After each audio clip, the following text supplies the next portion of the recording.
Hey, everyone. I know it takes time for us to turn on the machines and say hi, and everybody runs to their computers and laptops and their phones. First off, I want to thank everyone for thousands of birthday wishes I received for my 29th birthday again. I love 29 because 29 feels good. It's a constant reminder that I'll never be 30. So thank you for that wonderful birthday wishes and people sharing them. And some of us say, oh, Facebook is dead. I don't think so. God, I saw thousands of wishes. It's crazy. Even though we're in TikTok and we're doing Instagram, and we were talking about this a moment ago about how social media has changed the game. And nowadays, talent has taken the backseat more to you being credible and exciting and number one on social media as to what makes you become the star of today, But we'll talk about that soon. So welcome to True House Stories. I am Lenny Fontana coming out of New York City. And I am bringing someone to the stage shortly that I revere as one of the greatest A&R men to come out of the electronic dance music scene. And his roots, of course, begin in soul and R&B. And he will explain his life steps in our music business that it took to go from behind the record counter at the record shop and picking and being a selector, and then record promoter, and then from record promoter, then to eventually, of course, DJing in the scene, and then becoming an A&R man and really becoming an A&R man, changing the game in many different ways. And in house music, there's not many guys that have, or women, I should say, that have not 10 years, not 20 years, but we're talking about decades of history under their belt and helped shape a scene from both sides of the continents, from America to the European side to the UK side, and all above and cross, making this thing go and becoming even greater and bigger. And as music changed, his philosophy still stood the same. As I know, because I remember him saying it to me directly, as music was starting to get more, we could say, EDM style, he decided to champion and stay with house music the way he saw it, the way he heard it. And the last part of this is, we'll say, is create an empire. An empire that went a few different ways. Not just because he was a great A&R man, but he also had the wonderful entrepreneurship and foresight to take it into the millennium. Again, coming from the last century and then still keeping the principles and then creating something that worked today that is still going strong and as popular as ever, is a benchmark that people are going to be constantly still running to keep up with. So with no further ado, the DJ, the promoter, the A&R man, all the above, entrepreneur and all, Simon Dunmore, Defected. Welcome, Simon. Well, firstly, Lenny, happy birthday. I didn't know it was your birthday, and you don't look much older than 29, so you're wearing it pretty well, actually. And thank you for the introduction, because it's sometimes when you're in the middle of stuff, you actually don't realize actually what your meaning or your involvement or the end point of what you're doing.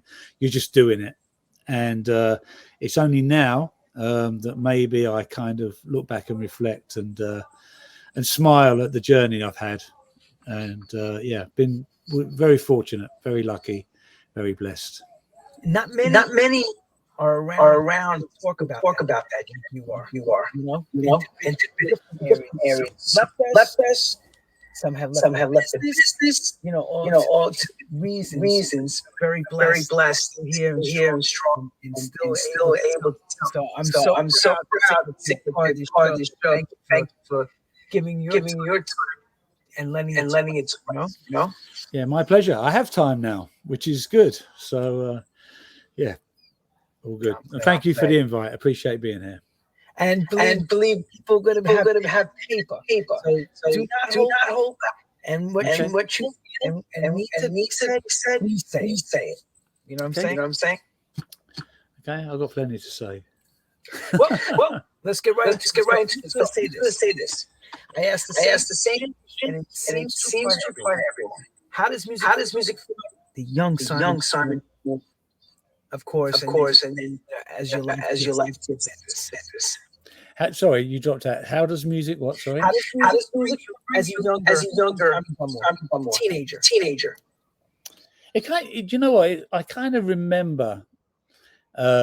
The first thing I knew music, like, you know, you're a kid, the radio's on, your parents play music, and I you know, music was always around me. My mum and dad didn't have particularly good taste, so it wasn't great music that was around me. They like Glenn Campbell and Gene Pitney, and you know, some pretty kind of middle of the road pop music back in the day. But the first thing that I really remember was buying a magazine called Smash Hits, which was basically a magazine which had all the lyrics of all the records that were in the charts at that time. And David Bowie's Life on Mars had just come out, and I liked the record. I didn't really. I was 10. And I didn't really, you know, I wasn't like a massive Ziggy Stardust and fan. I just liked this one record. And there was a lyric in there called "Mickey Mouse has gone up the cow," and I was like, "What does that mean?" And it really kind of puzzled me. I now know that David Bowie used to cut out lines from magazines and shift them around and put them together, and that was a source of his lyrics. And I'm kind of imagining that that's what he did in that instance, because Mickey Mouse has gone up the cow just means it's just random, yeah. But that's my earliest recollection of being really kind of fascinated with music. And you know, I this was in the glam rock era, so I liked the glam rock records that were played on the radio, Sweet and Mud and David Bowie and Status Quo and Slade and whatever. And you'll have to forgive me, I was super young. Most of those records, David Bowie aside, don't sound so great these days, but that was what was popular at the time. And then the first thing that I really took notice of, that was a real jolt in my kind of like musical conscience, so to speak, was punk rock. Because nobody knew what hit them when that, you know, when the Sex Pistols were on the TV swearing at presenters and you know, trashing stages, and kind of like the anti-establishment rebellious kind of part of that music, rebelling against the kind of the way the mainstream had come. And you know, when 76, I was 14 years old. Again, I didn't really understand it. I was too young to go to the gigs, but really kind of fascinated by it. And then I went through all of the musical movements that were around at the time. And music at that time was very tribal. So, you know, I was aware of what was going on in punk. Two-tone was a big thing. New Romantics was a big thing. Disco was a big thing. The soul scene, Soul Boys in the UK. And, you know, influenced by all of those movements. And so, you know, I feel pretty blessed to have experienced those eras, you know, listening to fast tracking a little bit, but, you know, going to a club and the whole club singing May's Joy and Pain. You know, I don't know what tempo that record is, 85 BPM or whatever, something that would really struggle in these times, but a whole club in unison singing that record word for word, or Kenny Burt Rising to the Top, and, you know, those kind of records. And you know, that stands strong with me now. You know, I look back at that and smile inside and outwardly. So that was my early introduction to music. And what I'm going to do is, when I speak, because I'm having some analog feedback. I'm just going to mute you and then I'll unmute you. So I'm not being insulting, because what's happening is we're getting like a delay. I don't know if it's something with the echo. Yeah. So hold on one second. Let me just. So here's my question. So of course you could never have those type of tempo changes now, because you can, but you know how the night works comparing to then, because even Francois has always said, Kevorkian has always said the same thing. You've had nights where in the middle of the night you would have a fast record and then drop down to have a reset. You could never, it's very difficult to do that now in these days. I've seen it occasionally, but DJs have to be really brave and really just on top of their game, and know that they've got their audience and their dance floor in a place where they can jolt people like that. And when people are jolted on the dance floor, it's a great thing, because you remember it. You remember those moments on the dance floor. I mean, everything's so seamless now and so syncopated, and I understand the craft of mixing is really important, but when my early days of clubbing, the DJ would but blend and sequence and curate a night by playing some rare groove, some soul, maybe a little bit of jazz, maybe a little bit of hip hop, some early house, and definitely some garage records, and some records like Inner Life or D Train, or things that were coming out on South Soul or Prelude. And Philly. I mean, Philly, of course, probably my favorite label of all time. And they're they're soul records, they're disco records, they're and they're classic. They were written and arranged, and they had stringing sections, and people that would go in and arrange the whole musical journey. I mean, I remember listening to a Holloway record that's like. It was like 9 minutes long. From start to finish, it's not doing the same thing for any kind of like extended moment in time. Now a record is 9 minutes long. It literally starts and stops, pretty much does the same thing throughout. And so those records kind of kept you interested. But the DJ, what the point I'm trying to make was, would literally cull his set from the best of multiple genres and then play them across the board. And the audience and the dance floor would go with them. I remember seeing Norman J, or playing at Shake and Finger Pop or Good Times or whatever, and he'd play a Chic record next to an Adiva record next to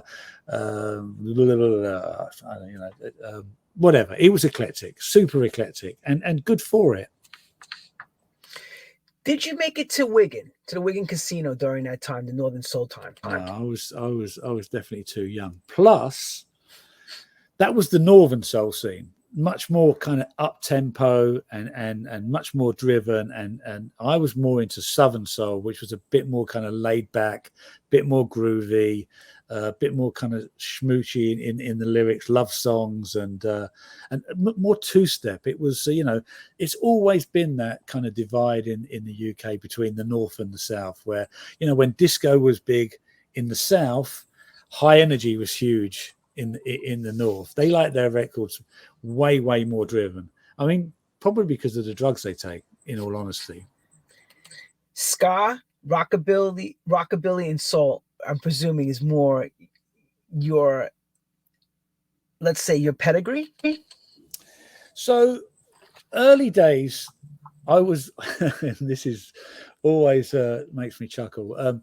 I was deeply affected by Elvis dying, and I just remember the headline, and I was never really into Elvis, but the radio stations played all of his records for, I don't know, days on end and whatever.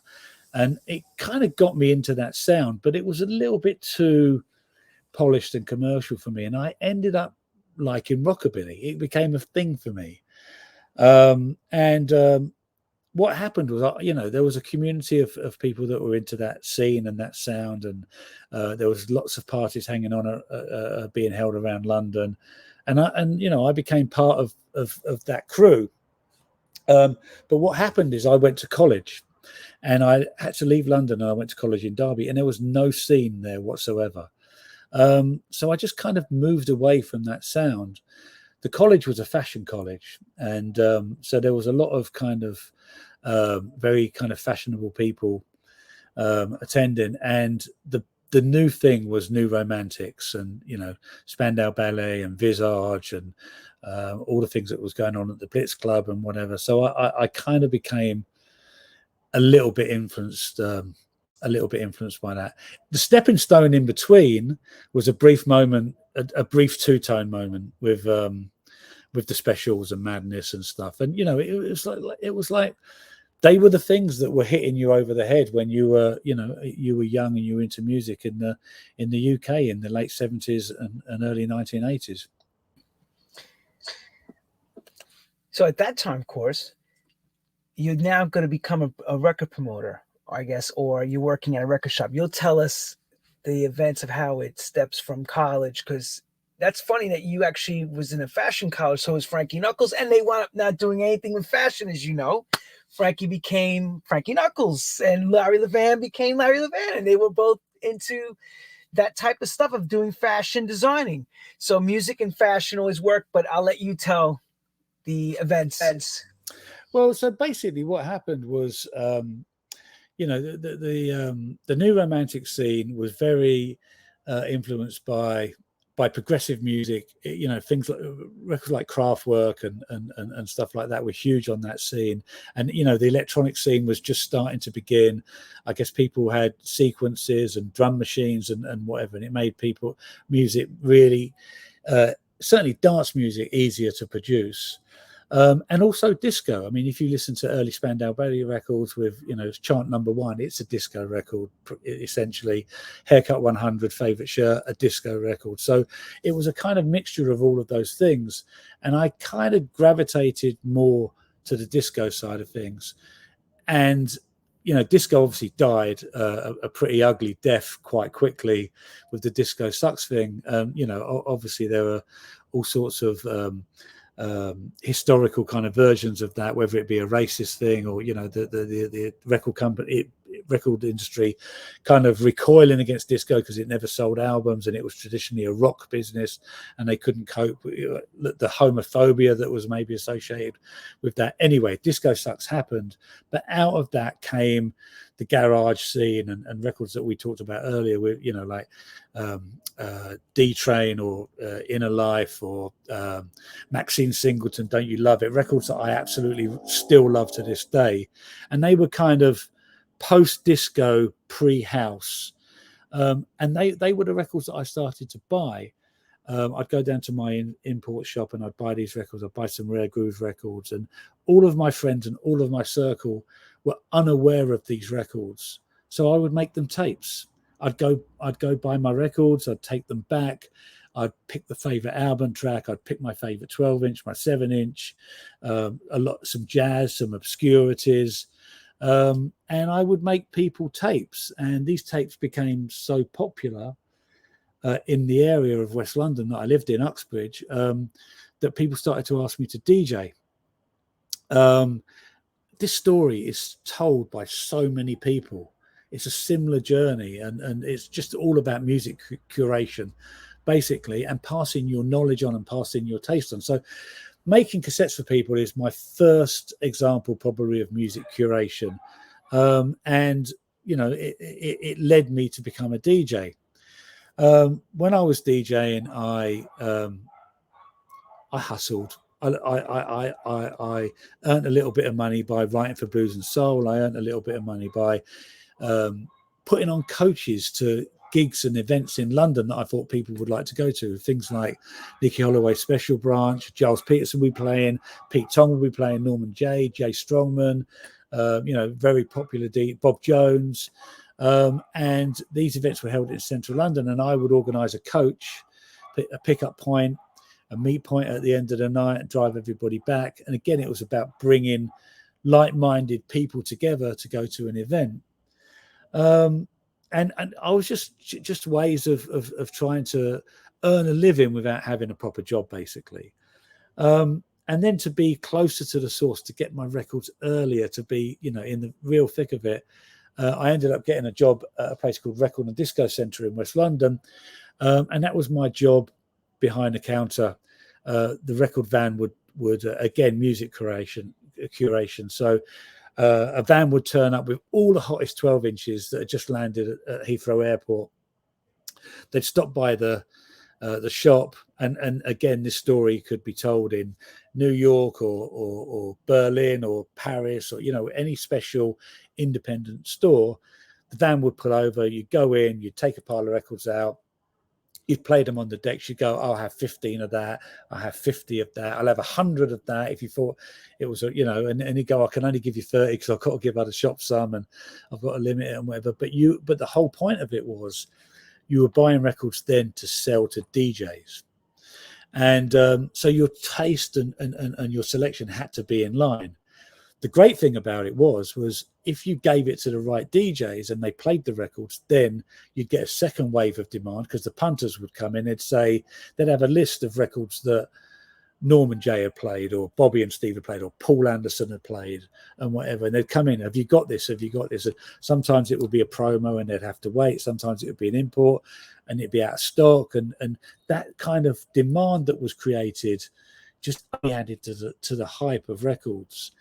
But what also happened was record labels used to come to my store and give me a box of promos to give to the DJs for the exact reason I was talking about now. So they would then play them to their audience and they would create a buzz. And I guess the feedback that I gave them and the way that I pushed them eventually led me to be offered a job doing club promotions at a label called Cooltempo Records, which was a hot UK dance imprint of Chrysalis Records at the time. And I did club promotions, and once I got my foot in the door at a record label, there was nothing else I wanted to do. Nothing was going to stop me. And that's when I had met you too, around that time at Cooltempo, when you were down there as well. I remember that. And you were great at that job. It wasn't like you didn't. Initially at the record shop in Rayners Lane, you get your education on how you're listening as a DJ, but you're also playing A&R as well. And even though you're not being an A&R, but you are. It's like you're doing your, as you call your apprenticeship in England. I love that word. It's like you were getting ready, to have that next moment of. But pre to that, you were writing for Blues and Soul, correct? How long did that last? Probably about 18 months. I also used to do a little fanzine called London Soul Circular, where I'd photocopy a sheet of paper and I'd post it to people, and it had record reviews and gig updates, and it was very basic. It's like a little fanzine thing. I mean, we're talking 1984. It was, I just got a compact computer. I mean, it barely did anything other than process some words, and then the amazing thing was when you could actually put people's address into it, and it would print out labels with people's address, and it would save you writing out all of that shit that used to take ages of time. It's just like, we lived through all of this. It was like, if I wanted to speak to a DJ, there was no email, there was no WhatsApp. I had to phone them, and they had to be in, and maybe they were busy and they weren't, so I had to call back. And Jesus, it was like everything was long back in the day. It was people don't realize how easy they have it these days. Anyway, but that was it. So, like I said, I did lots of shit. I just hustled. I just wanted to be involved. Literally every waking minute was evolved around shouting about records, or promoting records, or promoting about gigs, or talent that I loved, or DJs that I wanted to go and see. The subtext of it probably, is I wanted to impress girls. Probably, I just wanted to be cool. I worked really hard at trying to be cool, probably never really succeeding, but I think that's a driving force for a lot of people. Let me say this. I had Ralphie D on the show from Odyssey 2001, part of the disco movement and Saturday Night Fever. And what did he say? The same thing. Two things he did: washed and waxed his car and thought about women. And DJing was just, like, hey, this is super cool, but I wanted to meet the women. So when you say that, that seems to be similar with a lot of the people. I think I think it's a common thing. Plus, I'm a terrible dancer. I was never going to be successful on the dance floor. So being cool behind the decks and just, and just trying to impress people with selection. I mean, music is really important to a lot of people, and one of the memes I see very regularly on Instagram is people that introduce you to music are important. And I really think that shouldn't be underplayed. And the problem that there is now is it just comes at you relentlessly from all angles. And sometimes it's a little bit overwhelming. Where back in the day, when it came at you in a much kind of slower, more considered way, things would really sink in. I mean, TikTok, I can't reconcile with TikTok. You listen to a record for 15 fucking seconds. How can you listen to a record for 15 seconds? If you only listen to a record for 15 seconds, it can't be very good. Well, maybe the chorus is good, but it's all about, for me, it's about what the story of a record tells, the intro, the middle eight, the vamp section. I listen, the South Soul Orchestra Seconds. I can listen to that record every day for the rest of my life, because she's talking about she had to go back for seconds because she just wasn't satisfied. She had to go back to see her guy because she wanted some more. And then in the middle of it, she tells why she went back, and she banged on his door. And then, Lynette Holloway just goes on this vamp, and it's soul and it's disco and it's just arranged and whatever. And it's I get pretty. So this is me, okay. I like to shout about shit that I like, right? So making cassettes is me shouting about shit that I like. Working behind the counter, I'm shouting about stuff that I like. DJing, I'm playing stuff to people. I'm sharing my musical taste. I'm shouting about stuff. Signing records that I like is shouting about. Creating a label, all of them are just extensions of what I like personally. The platforms just got bigger as time went on. I can't read music. I can't write music. I dabbled at being a producer. I always thought my shit sounded terrible when I'd listen to a David Morales record or a Masters at Work record. So I chickened out. I gave up and decided that if I can't make those records, I'm damn well sure going to shout about it. Hang on. What was the first song you remixed under the name Touchdown? Probably I did some early production for Kenny Thomas, who's a blue-eyed soul boy out of the UK. I did some work with Moni Love. I did a few things with Adiva. I remixed the Jodeci record, which shocks the hell out of people when I say that. My Heart Belongs to You sounds pretty good now. I think I kind of channeled an Isley Brothers record and just kind of like layered it underneath some amazing vocals. But, it was still not enough for me. And, I have imposter syndrome. I still probably have imposter syndrome, where it's just like, I'm super lucky to have this job. I was super lucky to be able to speak to Todd Terry. I mean, I remember the first time I got a job and I had to phone up, whoever. And I would sit there like a nervous wreck. I was speaking to my heroes. And I still feel like that with some people. So some early stuff, but it was never my future. Okay, so what became of your partner in the remix, and who was it that you worked with on that stuff? Okay, so one of the first guys I worked with was a guy called Steve McCutcheon. Steve McCutcheon played keyboards for me. He was my engineer. If I needed to sample a record, he would do all of that.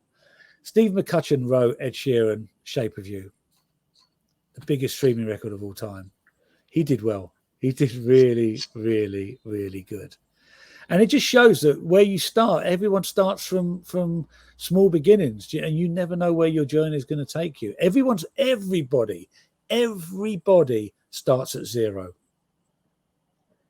And it's how your life grows, and whether you get lucky and whether the right door opens for you, or whether the right person puts their arm around you, gives you guidance. Mentors are super important. I've had some incredible mentors in my life, and I've listened to them and I've learned from them. I still hold most of them dear, and it's like without them, I wouldn't have done what I did or who I am. So.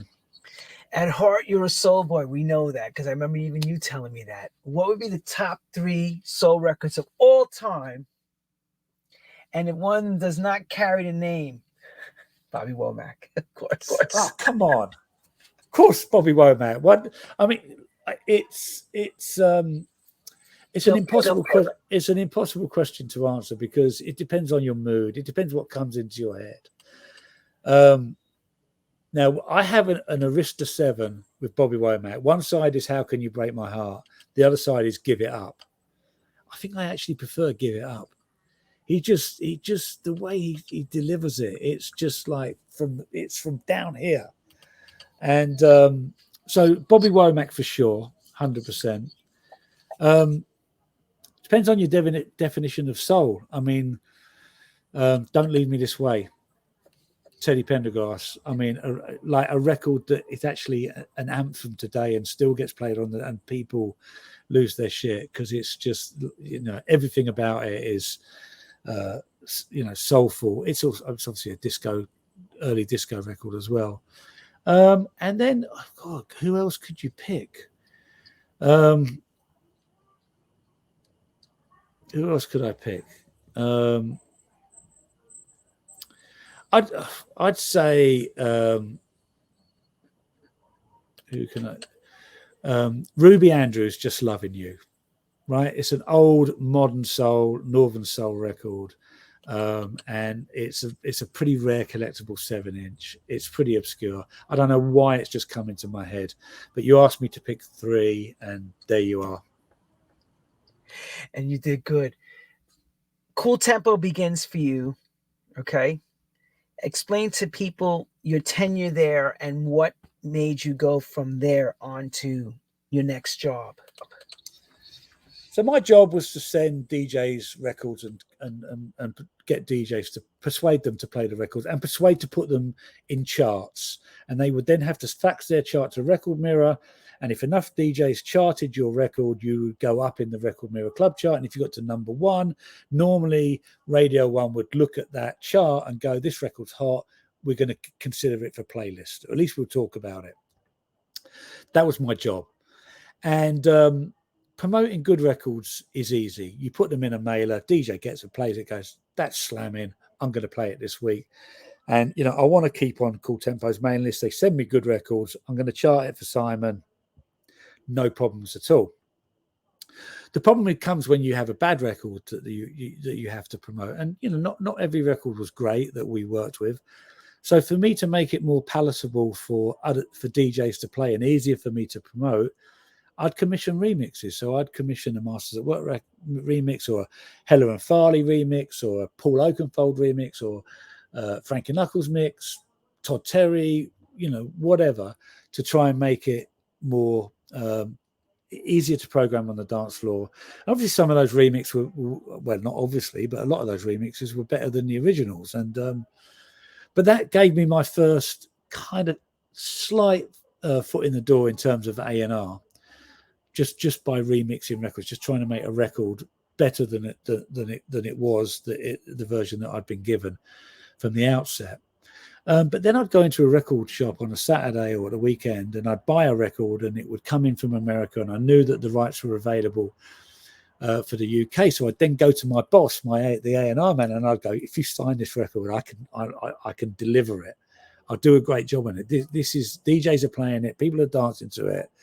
It's got a shot. And I signed 2 or 3 records: Elias, Follow Me, River Ocean, Love and Happiness, Juliet Roberts, Caught in the Middle, records that did really well, and not huge crossover successes, but definitely crossover successes. And then my boss left. He left Cooltempo to go and work at A&M to start AM/PM Records, and I got his job. So I progressed from being a club promotions guy to an A&R guy.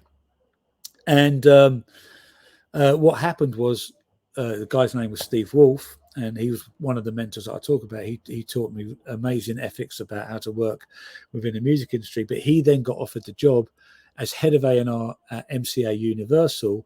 So he left A&M, and I that was an opportunity for me. I applied for the job. I got the job.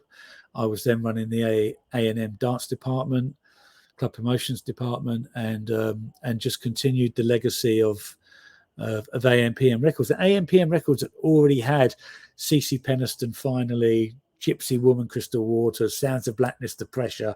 I mean, it was the shit as a label.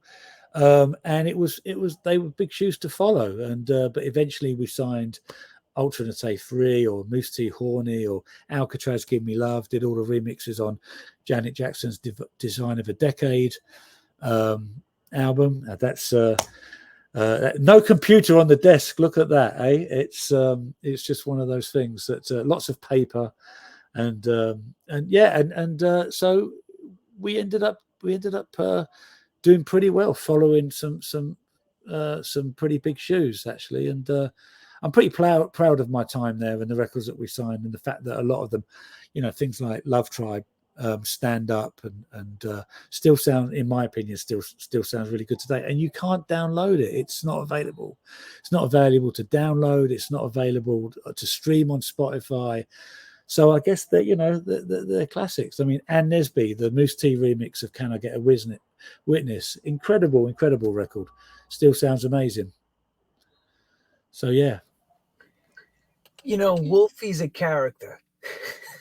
And God bless Wolfie, because he did mentor a lot of us in that early part of house music, especially. He had the fortitude to pick up a lot of records when this thing was just beginning. So you were already coming in off a strong, let's see, like he left a pretty strong legacy, AMPM. How long were you there before you rolled over to your current situation? I was there for 4 years, and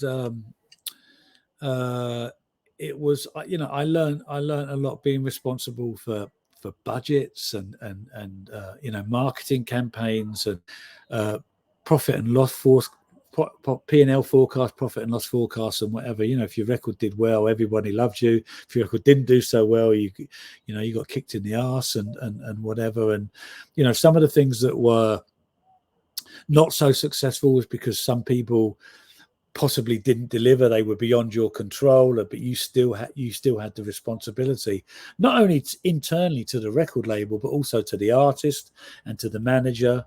But what it did do, that 5 years at Cooltempo and the 4 years at A&M, I got to know a lot of people. I got to know a lot of DJs. I got to know a lot of producers. I got to know a lot of labels. I had really great relationships pretty much across the board, and it was part of my job. So somebody else was paying for it. I mean, if you start an independent label cold from the get-go and you're starting from ground zero, that's a pretty tough proposition, and I don't envy. In fact, anyone that's managed to make that work is amazingly tenacious and talented, and just total focus to make that work, because it's definitely not easy. And I grew in all of those areas on somebody else's money. But what happened was Universal bought Polygram. Polygram owned A&M, and they merged A&M with Ireland. And I didn't really want to go and work for Ireland. And at the same time, Ministry of Sound offered me some startup money to start my own label, because they wanted access to repertoire for their compilations. So they offered me some money to start my own label, and it was just the right moment in time. It was kind of risky and reckless, and just definitely pumped me full of adrenaline, because if I failed on my terms. If I succeeded, I succeeded on my terms. But there was nowhere to hide. You couldn't go and hide where the company's doing well because Sting's having a hit or Sheryl Crow's having a hit or whatever, and I'll just freewheel for a little moment of time. You had to be on your toes the whole time, and also I just started a family at that. The year I started Defected is the year that my first son was born. So there was that pressure as well. So I was definitely hunter gatherer at that moment. I had to go out and kill to eat because I had to support myself and I had to support my family. Made me really focused. It really focused me. And Defected story begins, of course, and I remember those stories right in the beginning because I was right there as it unfolded. And also, like you said, tenacity. You had to be the warrior, and you couldn't hide behind anybody and say, "Oh, who did you take with you when you started the company from A&M? Who was part of the staff that came along?" Janet Bell came with me, and then we hired a receptionist, PA, to answer the phone, and there was just three of us. We quickly hired a club promotions person, and we wanted to be close to the action. So one of the things that we did. Black Market Records was one of the biggest import record stores in London at that time. And if you were a DJ, you probably went there on a Friday or a Saturday. And if you were a DJ from out of town coming in from New York to play Ministry of Sound or whatever, you would go to Black Market as well. So we hired an office directly opposite Black Market. We literally could look out of our window almost onto the decks and see what they were playing. It was that close. And so when a DJ went into Black Market, they literally just walked across the street, and we gave them our promos. We gave them our latest releases, and we not just gave it to them. We said, this is why you need to play this. This is why you need to support this. This is hot. I've only given it to 5 people. Even if you're giving it to 50, you still told them you're giving it to 5, and they thought they were special. And you had that dialogue with people and that connectivity with people that made it real special. And even if they didn't walk over the road, we could see them in the shop, and we'd walk over the road and we'd give them a promo. We had access to the imports that were coming in, so we would literally be hearing records as they came off the van and were being racked behind the counter. And so we knew what remixes were hot, what DJs were asking for. And whatever, we just had our finger right on the pulse by being opposite Black Market. What was the first initial record you came out with to start Defected? Soul Searcher. We'd signed records from Jazz and Groove and Brian Tappert and Mark Pomeroy. When we were at A&M, we signed a record from Strictly, Monet, We Can Make It, which is an incredible soulful record, but the dub just had this elongated kind of fed back looped vocal which just tore clubs apart, and had a really good relationship with them. And we'd signed Michael Proctor Records and whatever, and they put out an import, Soul Searcher Can't Get Enough, which was a Gary's Gang sample, and it was a track. It didn't have the full song, but it was doing business on the dance floors, and a lot of the specialist radio shows were playing it at the weekend on Kiss. Trouble was playing it, Bobby and Steve were playing it, Norman J was playing it. So you knew that the record had heat. And I found out, and I said, look, I want this record to be the first release, but can you put a song on it? And Mark Pomeroy went away, and he sang the song that he wrote to me over the phone, and I loved it. I was like, that's it. It's so good. Lyrics were so good. And then they got Thea Austin to sing it, and Thea was the singer from Snap, who had sang rhythm as a dancer and whatever. So she had pedigree. She sang on the record, and we put it out, and it was a hit off the bat. Sold 100,000 records, top 10 in the UK pop chart, and it was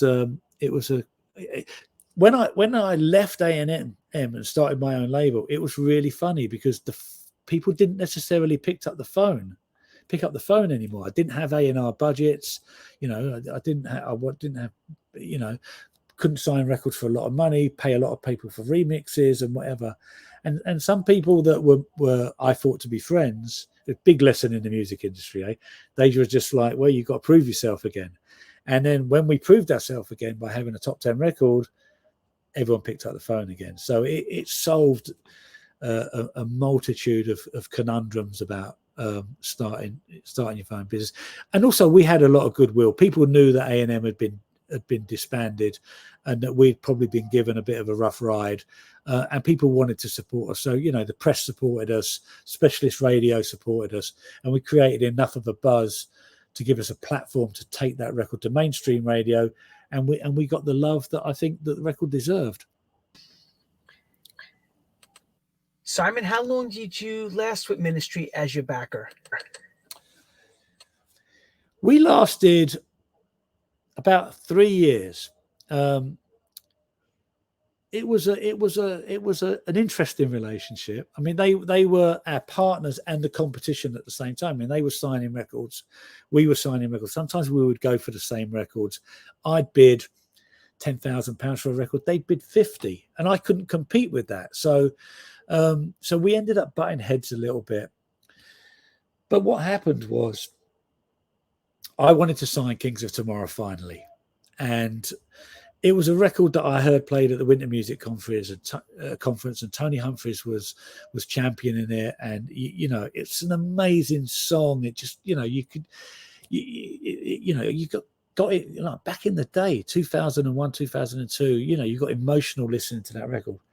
Anyway, the people that owned it, Distance Records, they wanted a lot of money, and I loved the record so much. I paid way more. I wanted to pay way more than I could afford, but I just felt it was a seminal record.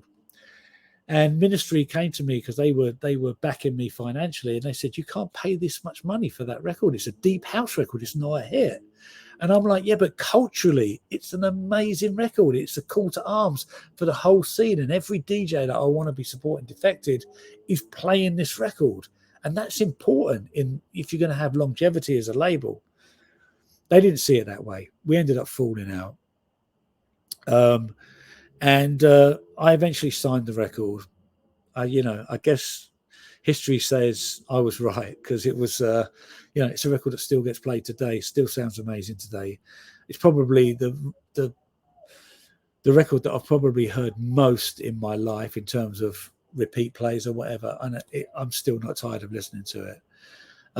But it was such a difference of opinions. They wanted hits, I wanted culture, and we parted company. I owed them a heap load of money. We came to an arrangement. I paid them back. I think it took me almost a decade to pay them back what they lent me, but we did pay them back. And because of that, Defected became my own company, my own business.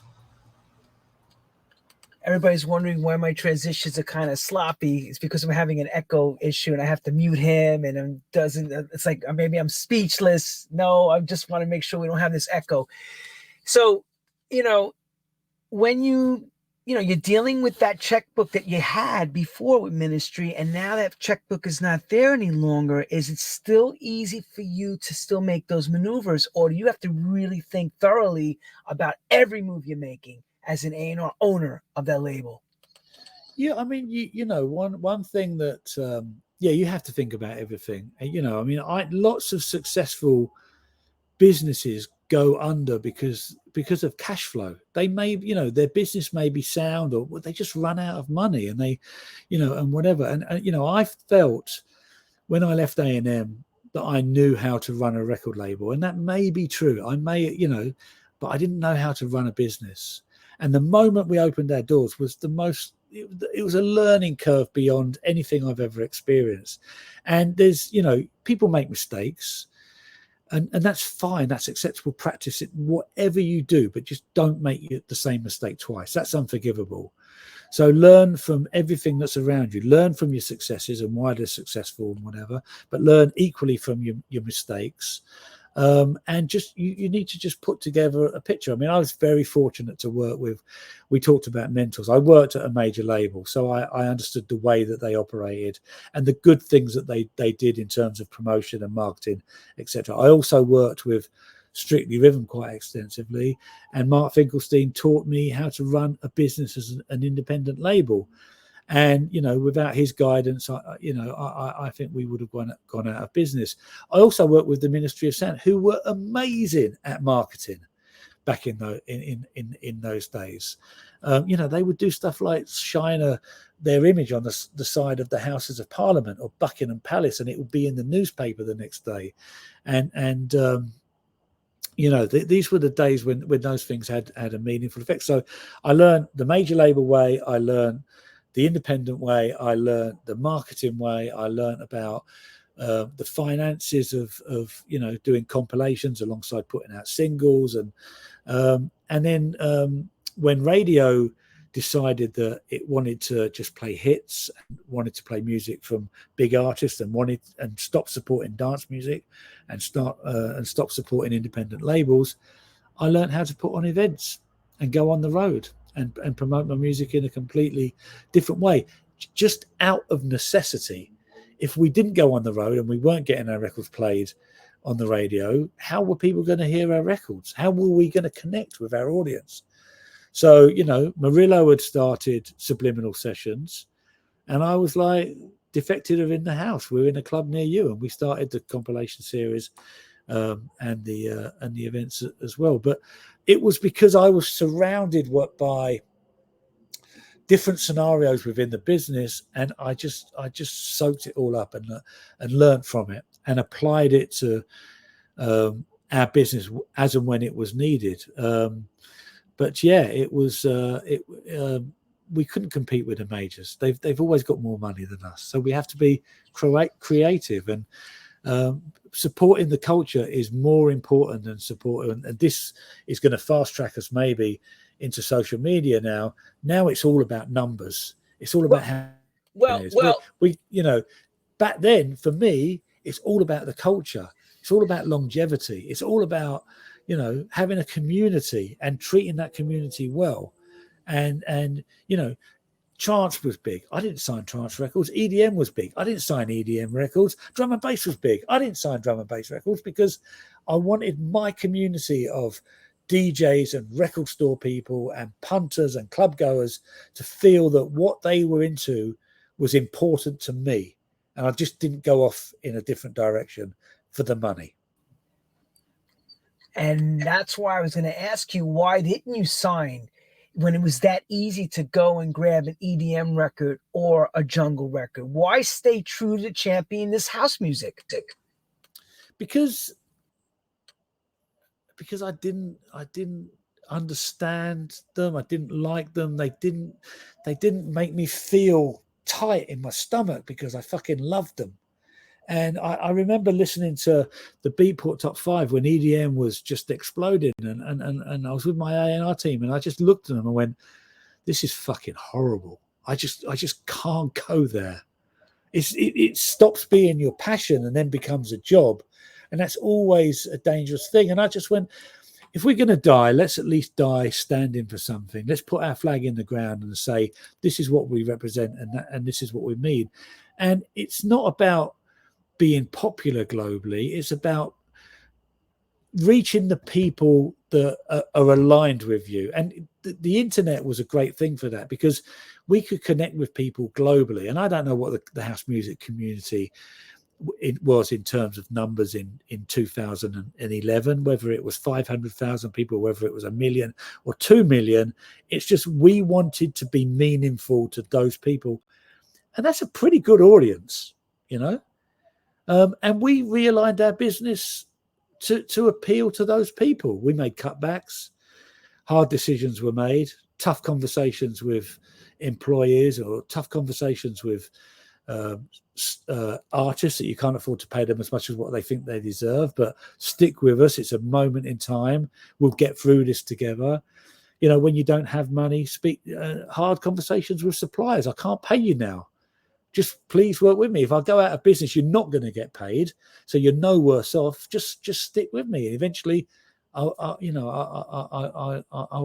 pay you. But those things come along and they challenge you, and if you're clever, you can learn a lot from them. It's easy to operate when everything's going well.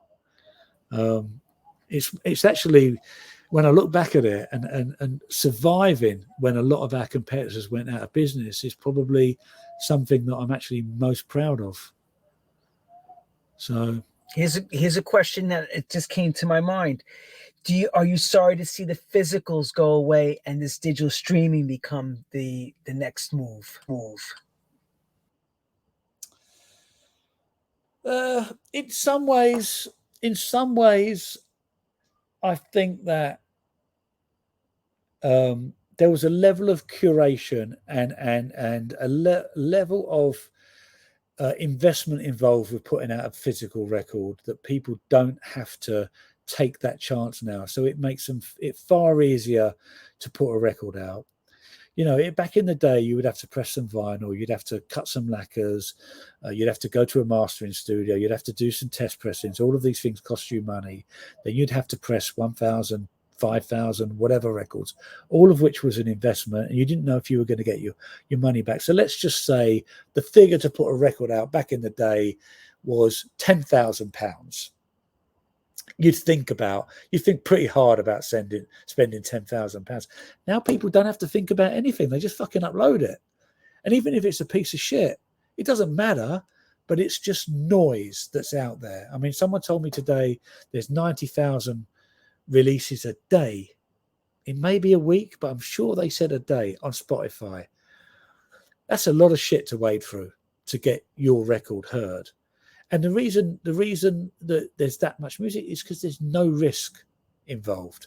Whereas back in the day, you know, even if you pressed your record, then the distributor would hear it and he'd have to go, I'm not buying that. That's a terrible record. I'm not going to ship it. I don't believe in it. And then the person behind the record store, and then the DJ, and there was like several layers of curation which don't exist anymore. And I think that's probably missed to some extent. But at the same time, everyone deserves a chance. Everybody deserves an opportunity. Who am I to say someone's record is a good or a bad record or whatever? I can only say what I like personally. There are lots of records that do really well that I just think, how the fuck? What the fuck? But they're popular with other people. So I think that the fact that everyone had a chance is a good thing, but maybe it's a little bit too easy. And I think there's probably somewhere in the middle would probably sit better with me personally. Well, that's what happened with the changeover as well. The bedroom DJ became his own A&R person. I believe in my heart, and a lot of the older folks or the ones that know the difference between the old business to the new business feel that quality control went away. Guys like yourself would be the quality control. So you would hear a record per se, like we would send things in early, myself included, and other producers too, and you'll go back and say, I like that, but can you change this and that? And I think that's missing with today's situation. Yeah, for me, it's a little deeper than that. So everybody wants to be a DJ, right? It's just like it's exploded. Before that, again, there was a big financial commitment to being a DJ. You'd have to buy equipment. You'd have to buy the music. You'd have to go to the store to buy the music. A time commitment, a monetary commitment. And everything. So, but now everyone, you know, technology's made it easy for people to be a DJ, and everybody wants to be a DJ. Celebrities, you know, like tastemakers, specialist DJs, mainstream DJs, and whatever. There's a lot of DJs in the world, which actually I think is in the main is a positive thing. The more people that play great music, the better for everyone. But the thing is, I don't think more people are playing great music. Because what happens now is everybody thinks the road to being popular is to make a record that is a hit in some way, shape, or form. So lots of people are making records on their laptops, which really and truly are not amazing. Your job as a DJ is to play the best music, in my opinion, is to play the best music available to you, and make sure your dance floor gets to hear the best music that that's at the end of your fingertips. But when you're playing your own records that aren't very good and that are underproduced and not masters and don't have great lyrical content and no musicality or whatsoever, and you're playing them relentlessly, one after the other, that means the dilution of music that's being played on the dance floor, it's just getting worse and worse and worse. And I think people are pretty much acknowledging that that's what's happened. You know, if you dilute orange squash and keep diluting it and keep diluting it, eventually it becomes water. And I think what we have is just DJs playing water now instead of playing the best that's possibly available to them, because they think it's their chance to success. And you know, if your Masters at Work or your Purple Disco Machine or your Follow More or whatever, and your productions are really good, feel free to play your records because they're at a level. But a lot of DJs are playing records that are not even close to being at the level that needs to be leaving the speakers, in my opinion. And you know, because it's not about being a great DJ anymore. It's about being popular. It's about dancing behind the decks. I mean, you know, some DJs can dance well behind the decks, others can't. But I see DJs that don't dance behind the decks being ridiculed because they look like they're boring. But maybe they're playing great music, and surely that's fucking good enough for some people. But the world is today, when a crowd only goes crazy because the dry ice cannon is going mad or there's a confetti cannon blast, and that's the highlight of their evening, that's just not how I started out. And I kind of think that, you know, traditions need to start, old school traditions and old school values need to start being more important rather than just being popular or famous. That's the way I feel about it at the moment. Thank God for that. In your heart, who is your greatest DJ of all time?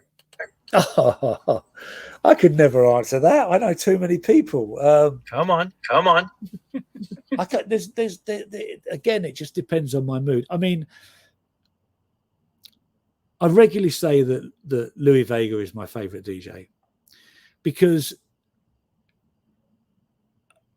he can play anything from 45s to Latin to house to techno to he played for us at Ministry of Sound at a Glitterbox night, and it got to 3 o'clock in the morning. He'd been on for an hour, and I was going to go home. I'd done my bit. The night was rocking. I felt I could go home. I stood and watched him for 2 hours going, how is he putting that music together? He was finding bits of records in the middle on the fly, looping them, bringing other records in, going back to the record. It was like he was like a maestro. But you know, I have respect for Giles Peterson because he digs and he's introduced great music to people for 4 decades. Someone like Osunlade, again, he plays across the board. I love watching Natasha Diggs because going back to people dancing behind the decks, she looks amazing behind the decks, but her selection is on point. And again, she can play Latin, funk, soul, house, disco, and you know, with style. But I mean, oh my God, I've probably upset loads of Honey Dijon. Energy, relentlessly promotes culture, doesn't just talk about herself. She talk about some art that she loves or some fashion that she loves or a Chicago classic that she played back in the day. She supports the culture of dance music in the way that it should be supported. Good God. I mean, where do you start? Where do you stop? But though, you know, that's just a small example. Okay, so here's the other question. Wait. Hey? Here's the other question. So we said favorite DJs, favorite all-time producers of all time.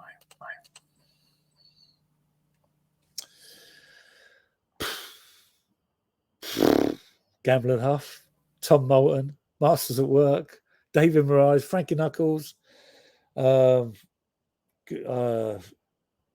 many people. Steve Hurley, E-Smoove. I mean, I look back at my ID, Steve Hurley, E-Smoove, Morris Joshua era, and it's just, you know, Donald Rush stuff.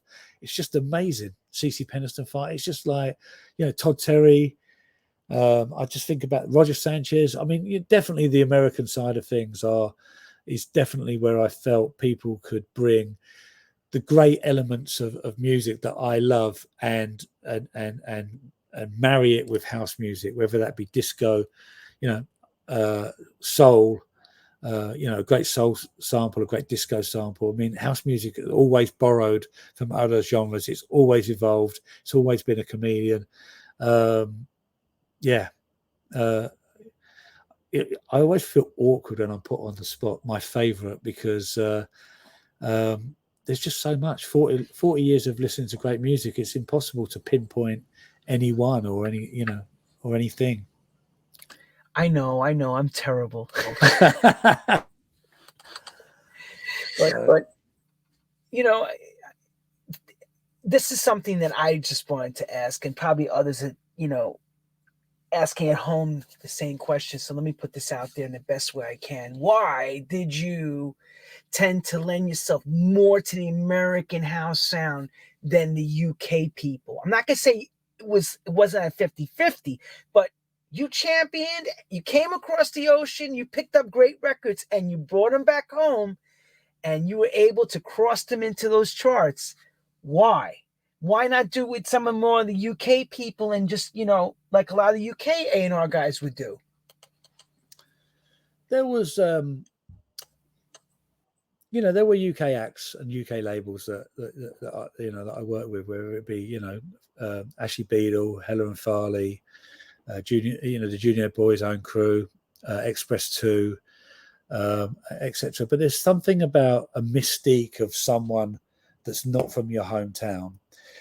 And also, I think that it was the way that records were produced in those studios with great musicians, and it was like, Kenny and Louis had a team behind them. Roger had great keyboard players behind him, and it just allowed them to the productions and the records were a little bit more soulful, and a little bit more well produced.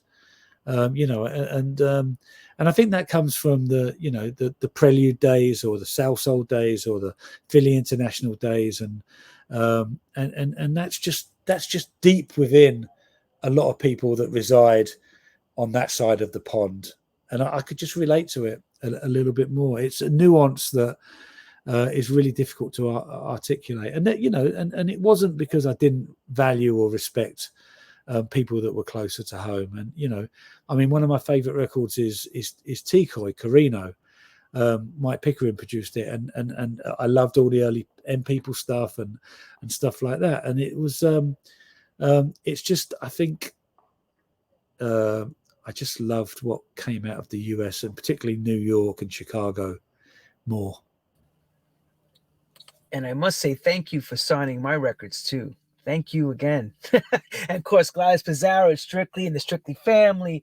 And, we couldn't have done it without a great UK partnership like you provided, because you had the same insight, what you believed in, what we believed in, making great records and delivering a great record to the end. But just think about it. It's, I'm a soul boy, and most great soul records were made in the States.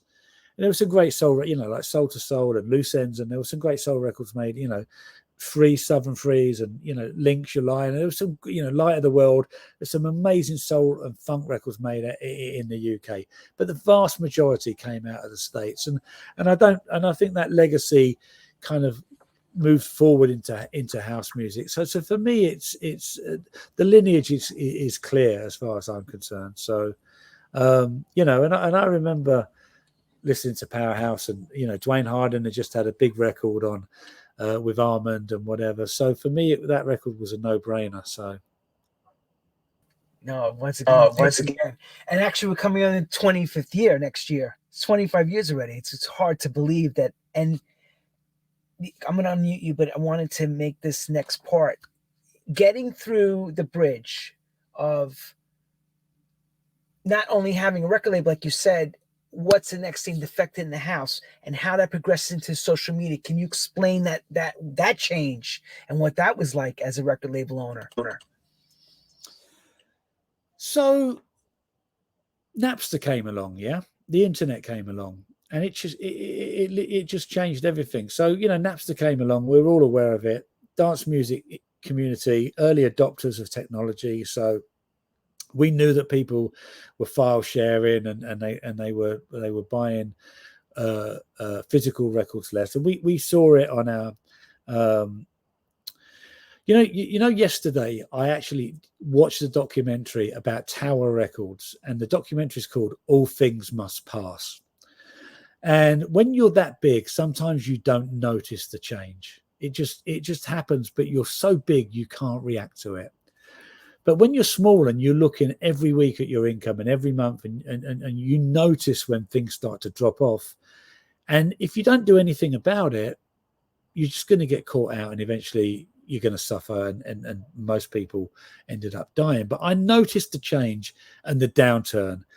And we sat in a marketing meeting and we talked about all the things that we used to do. We talked about doing ads on Kiss FM or taking out pages in Mix Mag and putting street posters up, and the cost associated with all of that. And the cost associated with it didn't meet with the drop in sales. We were going to lose money on every record. And I said to my team, right, we're not doing any of this. We can't do it. It's going to be prehistoric. It's going to drag us down. We're going to take all of that money that we would have invested in traditional marketing, and we're going to invest it online, and we're going to grow our community, and we're going to do things, videos or programs or clips or whatever, that when we put them online, they're going to be global, and they're going to be up there 24/7, and they're going to be up there forever, rather than something you put a street poster up, it comes down the next week, it's covered over by something else, and then you're hoping that someone's going to walk past it and stop and actually take notice of it. Most times they wouldn't stop, but most times they wouldn't even walk past it. It was so random. And yet the internet seemed to give you more opportunity. So we stopped all the traditional marketing and we went online. And my team looked at me like I was nuts, that I'd lost my mind. This was like, how are we going to put? And I was like, look, I get it. We might go 2 steps backwards, even 3 steps backwards, so that we can move forward in 12 months' time. And that's exactly what happened. And we invested all of our money on time, and we grew our community. So, initially it was probably message boards and MySpace and, and whatever. But, eventually it became Twitter and Instagram. And at the same time, Traxsource started and Beatport started.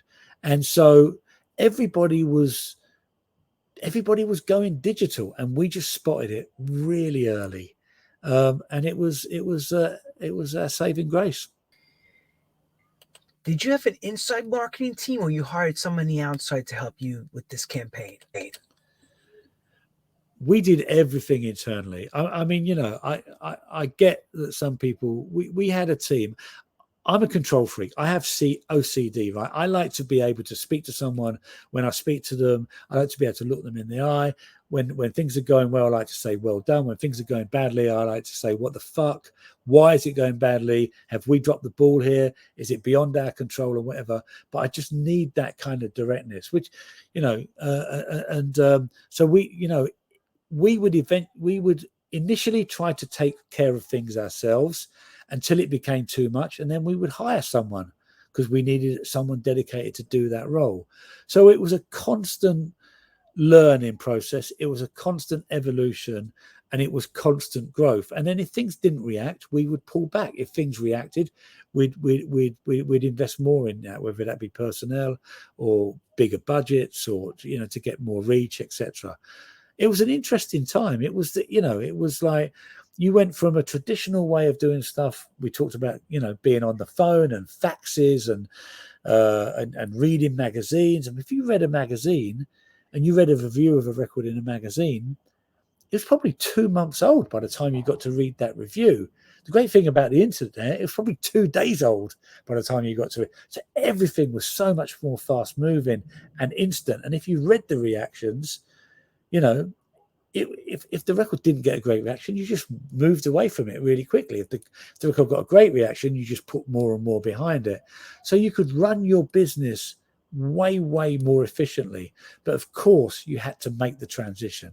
The transitions of everything were always the most difficult periods in time to navigate.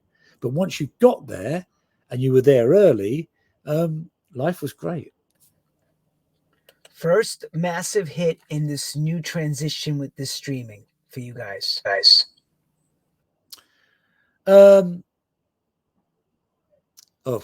Definition of a hit: underground hit, club hit. Well, give me a couple. Club hit first, of course, and then you crossover. Downloads first, right? Downloads first. Love Generation, Bob Sinclair.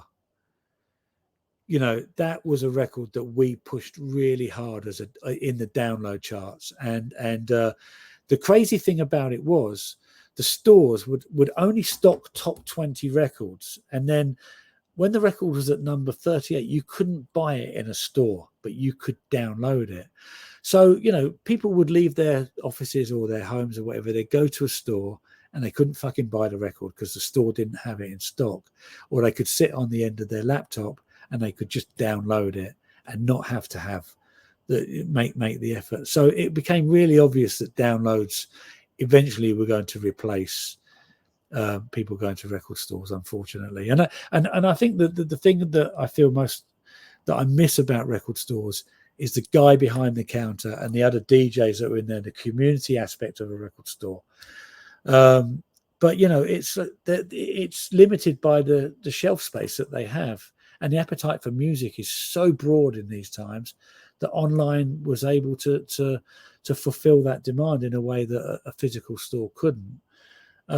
So Bob Sinclair, Love Generation, and then World Hold On were our first biggest download hits. Streaming, Camel Fat Cola, globally, massive streaming record. Simon, did you do Cola with a partner, or that was all done with yourself, the streaming and everything? No, that was the first record that we decided at Defected that we were not going to license it and look for partners internationally around the world. So everyone that bought that record bought it on Defected Records.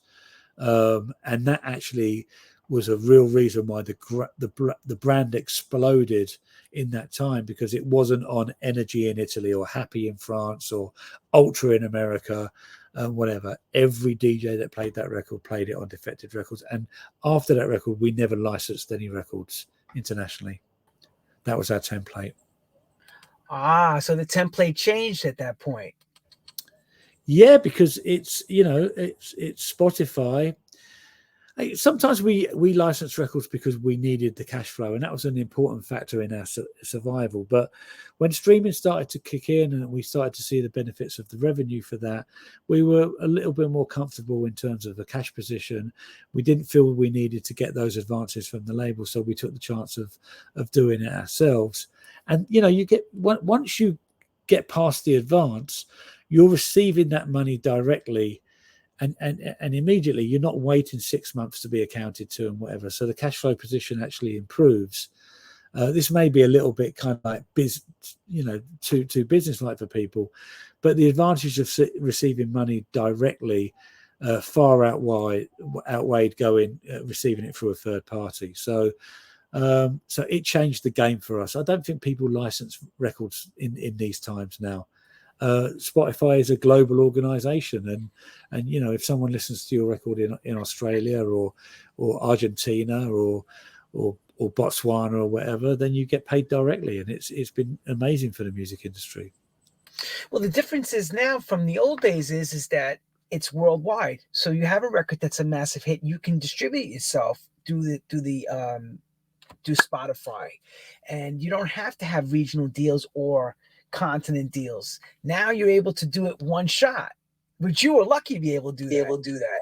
Sure, and you promote, and you know, because your globe is brand, you know, Instagram is global, social media is global, and whatever. So everything aligns pretty well. So, you know, genres of music are popular in different areas. So, you know, techno is obviously more popular in Eastern Europe and Germany and whatever, and house struggles a little bit, but house is really popular in Italy and Australia and so it is regional to a certain extent. But once you upload a file, it's there globally 24/7, you know. So the business has changed beyond recognition. And the thing that I said to you earlier that was something that I'm most proud of is that we changed with it. fast enough to survive. And being around for 25 years at some point has meaning and has value. I want to give you some kudos. I'm going to use this so that you can see where I'm going to go with this. Robert Stigwood, RSO Records, and I always say this, it took an Englishman to come to America to make disco explode through a movie. What the hell made you create Glitterbox? What was the whole process?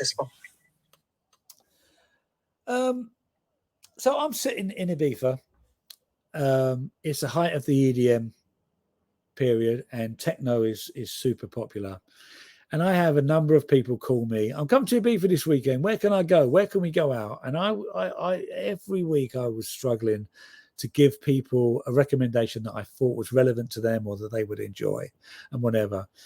And at the same time, I was coming out every weekend, coming out on a Thursday night, leaving on a Monday, and I would see the same people on the flight, in the lounge, on the flight, whatever. So I could see there was a shift in people coming to Ibiza. They were coming, it's super expensive in Ibiza. So they weren't coming for a week or 2 weeks because it would cripple them financially. They were coming for a weekend. They were just coming for a quick blast, and then they would go back home and whatever. So I thought there's a market, and these people were normally a little bit older. I thought there's a market here. There's a market for people that are coming to Ibiza to reminisce. They don't want to go to a techno night. They don't want to go to an EDM night. They kind of want to listen to the music that made them come to Ibiza back in the day. So I persuaded the guy that owned Boom at the time that there was this gap in the market. And I based it on my experience of when I first come to Ibiza. Classic records, classic DJs, lots of dancers, not necessarily about everybody facing the DJ. And when we opened, it was honestly, quite honestly, it was a disaster. We the floor was empty. People didn't really understand it. But as with a lot of things, it takes people a little while to catch on. And the people that generally went had enjoyed the music, enjoyed the production that we put on with the dancers, etc. And we got some really good assets for social media, Instagram, some great looking people, some fashionable people. We booked some great DJs, and we just kept posting about it online. So it was just the fact that there was an audience and a gap in the market that just wasn't being catered for, and I was just lucky enough to spot it. And I missed that as well. I missed people weren't playing classics, and that kind of like that disco sensibility of people having fun and dressing up and making a real effort to go out. And if you go to a techno night, everyone's wearing black, everyone looks the same. It's kind of boring, yeah. But I wanted, girls to look great and guys to look great, and for gay people to feel comfortable coming, and just to bring that whole kind of mixture of hedonism back to the dance floor.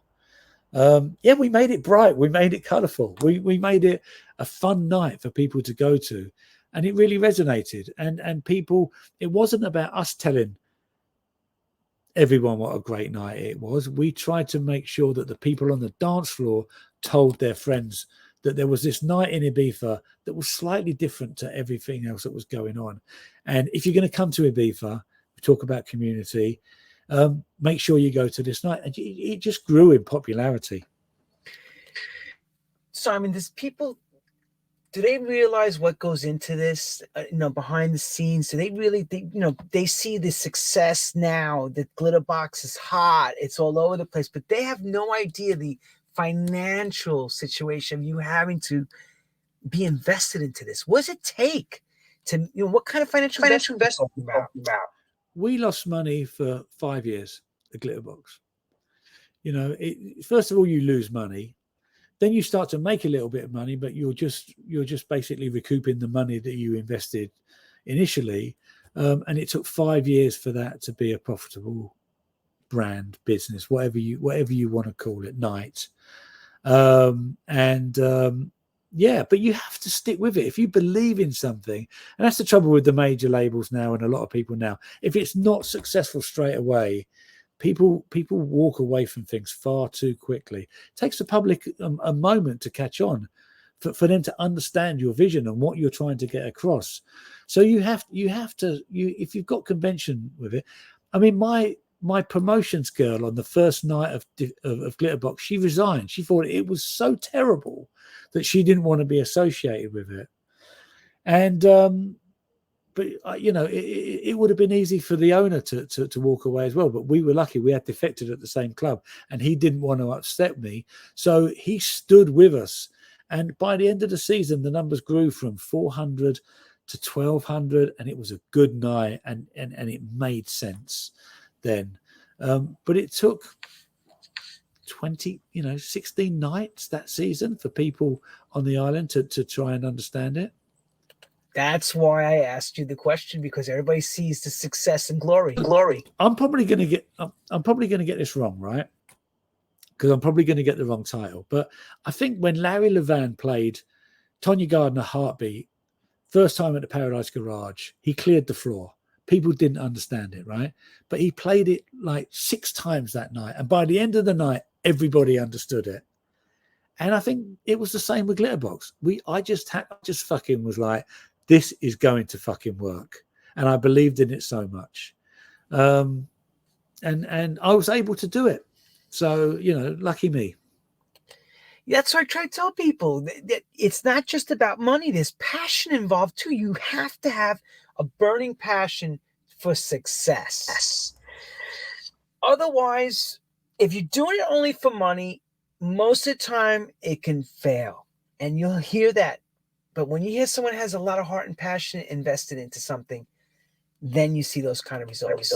Not always, but if you do it for the culture, you can't, you can't lose, because you get your credibility, and people value the fact that you've done things for the culture. But normally the money comes. It may come further down the line, but if you just do it for the money, there's no fucking soul in it. And that's, look, don't get me wrong. At Defected, before I sold it, we employed 50 people. We had to generate enough income for me to pay my artists, my staff, the overhead. It was a commitment, and so we had to do things that were commercially minded, but we also did things that were culturally minded as well. It was about having the balance. Tell us about what happens. Glitterbox is really going strong, and COVID comes. What's the change for you as far as business model and everything else? Because I remember reading about you writing stuff along the way that you were uncertain if this was going to be positive in the end when we came out on the other side. Lots of things are many factors in me deciding to sell the business. I mean, it was the thing we talked about, a few of them: the way people are making music, the way people are DJing these days. It's just, I come from a different era. I don't want to be the old guy sitting in the corner fucking moaning about everything. Life's too short for all of that. And who am I to say whether it's right, wrong, or whatever? It's just not what aligns with me personally and whatever. But I just didn't want to go through life complaining. So it was already in my mind that I needed an exit strategy. And then COVID come along, and that changed so much. I believe in people coming together and being together, and that's just not on the dance floor. I believe in people being together in the office. I believe that, new employees and young employees can teach the older members of staff, and the older members of staff can give newer employees the benefit of their experience and their nuances and things that they've learned over the years. And you certainly can't do that working from home. So I think that, what I think the work from home policy is going to eventually lead us to in the UK is a whole lot of average people that are not inspired by sitting next to someone who's a great designer, or someone who's a great marketeer, or someone that's a great producer. Studios you can't, well, people do work from home making music. They make it on their laptops. And I think music suffers from that. I think music suffers because people aren't in the studio together, and a keyboard and player and a guitar player and a bass player aren't jamming with each other, and taking a musical composition to a place that a producer never thought it would get to, because you're not in the room together. People need to be in the room together, because, people elevate their abilities by being next to someone that's talented and creative and stuff. And so, when we had COVID ended and the work from home finished, and some of my staff came back in and were grateful, and some of my staff were just like, "What's your work from home policy? I only want to come in 2 days a week," and da da da da. And I was just like, you know what? It's time for me to just bow out gracefully, because I can't sit here telling someone, you've got the fucking greatest job in the world. You work in the music industry, and any one day an artist could walk through the door, or a singer could walk through the door, and you're supposed to be fans of those people, and you get the chance to be close to inspirational people, but you don't want to be here. I don't understand that. And so like when I decided I couldn't be a great producer, I just decided that I just wanted to I had the best time within the music industry during the best eras, in my opinion. And I just didn't want that opinion to be tainted by the way that everything was going. So I cut it, Yeah, well, I get it. Along the way, and I forgot to ask you this before, being in the helm as the owner and director and as all, and I know you're big into family. Did your family suffer at all with your amount of hours that you had to put in? Sure. I mean, I've talked about it. I feel like I have a time debt to my family and my kids. My boys want to be DJs. They want to run record labels. I'm trying to teach them the right way. I have time to do that now. If I still ran the label, I wouldn't have the time. My daughter is a little bit of an entrepreneur, and she quietly gets on with stuff.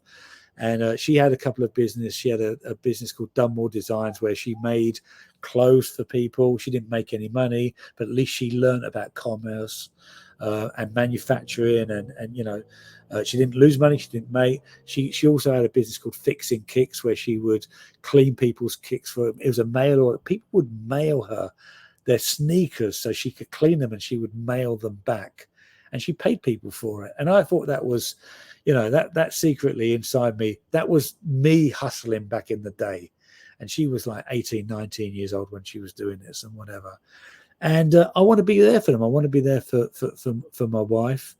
She brought my kids up really well, and stuff. So that's another part of why I felt it was time to give up, because I can now help my kids in ways that are really important to them. Louis got his Sondela label, and I'm trying to teach him about the reasons for signing a record, not because you're going to make lots of money, because it's musically and culturally really, really important to you.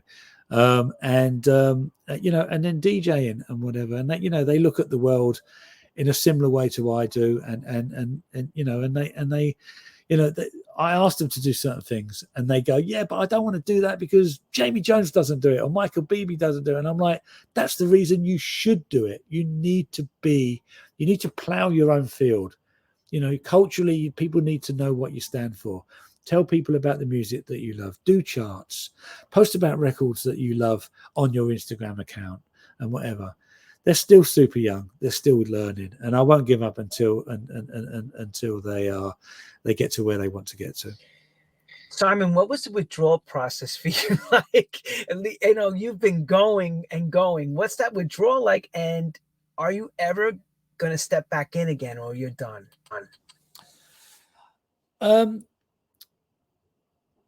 It's radical. You go from getting 100 WhatsApps and 150 emails and getting on a plane every day and literally getting up from 7 a.m. till 10 o'clock at night, non-stop work, to nothing. It's a jolt. I'm like, fuck, what am I going to do with my time and my days? And initially you spend your time looking at what stuff that you used to do, kind of having an opinion on it and whatever.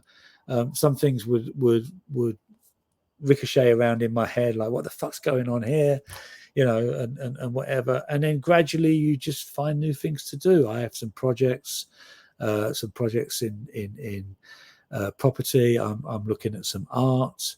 We're doing a little bit of traveling, doing all the things that normal people would do if they led normal lives and they didn't have a job that was 24/7. And listen, those hours I'm talking about weren't just weekdays, work days. They were like weekends as well.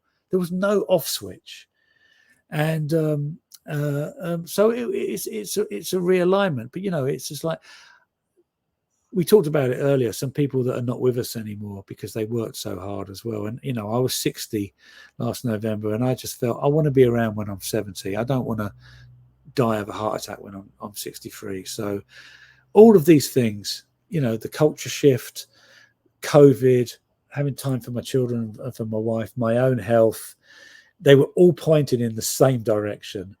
But and then you just learn to recalibrate yourself. I am going to step back in again. I am going to give people, if they want it, if they're interested, the benefit of my experiences and my and kind. I do believe that things are so extreme now. Everybody reads from the same playbook. That traditional values are going to become more important. And I have an opinion on all of that. So maybe I'll just start shouting about things as in the same way that I used to. Well, we can't. Good men like you don't come a lot, and that's why you've been a perfect role model as far as running a record label, A&Ring, promotions guy. It's something that's in your DNA. I can't see you telling us completely, I'm gone. No, I had to, take a step back and recalibrate and look at things through different lenses and etc. And I just couldn't continue to go and work in that rate. And I think the universe is challenging for a lot of people now. And I think that a lot of people get sucked into, they see success and they want to replicate it, but success is not just about monetary value, and I keep repeating myself about the cultural value of things and having longevity and standing for something. And those values need to be represented to artists, because I think that everybody just looks, well, not everybody, but most people just look at the fast tracks to success and not necessarily the hard work that sometimes makes a difference. So truly grafting and the water adds and stir doesn't work in this game. You still gotta put the time in. I mean, if you get lucky and you have a viral moment and it just takes you past all of the hard graft that you need to do, sure. I mean, but if you can do the hard graft and you get the viral moment, at least you have good principles and good ethics, and you have integrity, and you understand the slog and why that's important as well. If it comes too easy for you, sometimes you don't have that depth that I think is really important to an artist that is really meaningful to a lot of people. Off kilt, I got to ask you this question. Football is the national English pastime. Which team do you support, Simon? I support QPR, which is an example of a really terribly run business and football club. So I look at their results. I don't go anymore. It's not good for my soul to go and feel angry. A bit like I was talking about music, I'm sorry, because that was one of the questions that came up. They wanted to know, your allegiance. I think for what we have done today has been monumental, and we've covered a hell of a lot of ground. And I think one last question is, where do you see the next parts of music going? I know, because you've been part of the Glitterbox thing and soulful house thing. Do you see this 90s golden era thing making its resurgence back, or do you see something changing differently? I think that I hope that people see the value of collaborating and the value of real musicians. You know, I often say if Kings of Tomorrow finally and Fish Go Deep, The Cure and The Cause and were released today, that they may not be hits because people find it really hard to support new music. When you're a DJ, you know, you're re-editing classics because it's easy for you. But the future needs classics as well. We can't keep playing the same records. And I hope that will be recognized. People will go in and make new music, and producers will collaborate with vocalists and songwriters and string arrangers and make music that has some real depth to it and longevity, and will be the dance floor records. You know, like someone like James Brown on Defected may not hit the numbers today, but I'm kind of hoping that a future Drake or a future Eminem or a future 50 Cent will sample that record, and it will have its day and become popular again because culturally it was relevant enough for someone to go, I found this record from back in the day and not many people know about it, but geez, that loop's something special. In the same way as you did when you looped Thelma Houston, I'm Here Again for Powerhouse. You found that record and it meant something, that one moment. And then you put a song on top. Today, people would just do the loop. They wouldn't put the song on top. I'm hoping people will find the vocalist and put the song on top of a great loop or some great music or something that someone's produced. That's what I'm hoping. Me too. That's always been the problem. It's because a lot of these guys now, it's like we said it before, just add the water and stir. And they want just quick hits. They want to be in and out. They don't want to put the time in. But the thing is different from back in the day to today. Shelf life of tracks, 2-3 weeks.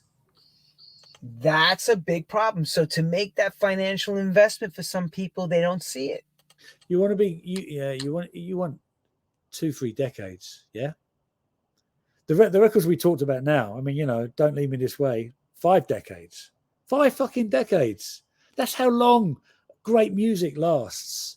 So let's strive to make great music. Let's strive not to make a record that lasts just for a weekend and plummets out the Beatport chart 10 days after you first released it. Let's strive to make that record that in 50 years' time, whoever's doing Croatia or playing in Ibiza will go, I'm going to play that classic. Because it's had that resonance for 50 years. It's that good. Yeah, that's what we need to strive for. Not a moment. I know. I battle this all the time. Good, yeah. I don't think we can go anywhere from there, Lenny. No, that's it. You covered everything. I'm just sorry if I mute you. You covered everything I can, possibly think of that people are thinking at home and stuff, and what makes someone like yourself tick, and what's the thought process behind your madness. Because that's really what it is. Because sometimes you see things others don't see, and that's what makes you who you are. But isn't that a DJ hearing a record? It literally boils down to that fundamental thing: is listening to something and hearing it for the first time and going, I know the place for that record, whether it be on the dance floor or on the radio, or even if it's just at home, when you're making out with your partner, a record has to have a meaning. What is the meaning of that record? And then just being the ambassador for that. Just going, I'm going to champion this record. And, I don't know where to go for the champions these days. So, anyway, there you go. I don't want to be the moany old guy. I feel you're going to be the moany old guy, because I'm going to ask you to leave us on a high note.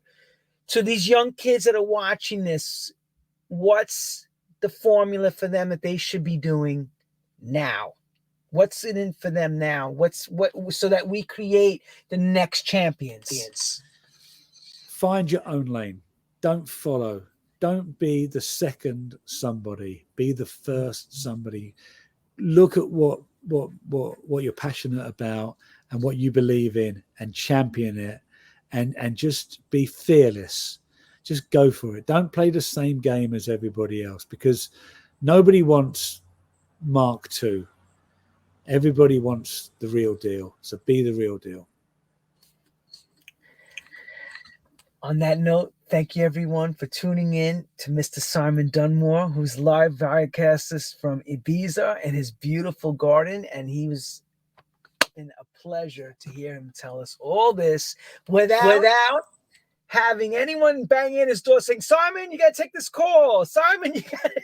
He was able to be eloquent, relaxed, which is not something I normally get a chance to see, but it's nice that we were able to have this time together. And I don't know if there's anything more you want to say. No, I'm just a little puzzled, Lenny. I'm puzzled, right? Because you said Powerhouse is 25 years old, yeah? Okay. And you're 29. So that made you 4 when you made the record. And I know people start young that side of the pond, but that's pretty impressive. So congratulations on your birthday, and thank you for the invitation. Much appreciated. And to anyone that has listened, I hope that it's been insightful, and believe in yourselves. We're waiting for you to make a difference. And on that note, everyone, thank you for all of you for tuning into True Stories. Don't go anywhere yet, Mr. Dunmore. And everyone, have a good night around the world. Catch us next week. We have more in store. And once again, toodaloo and good night. Thank you.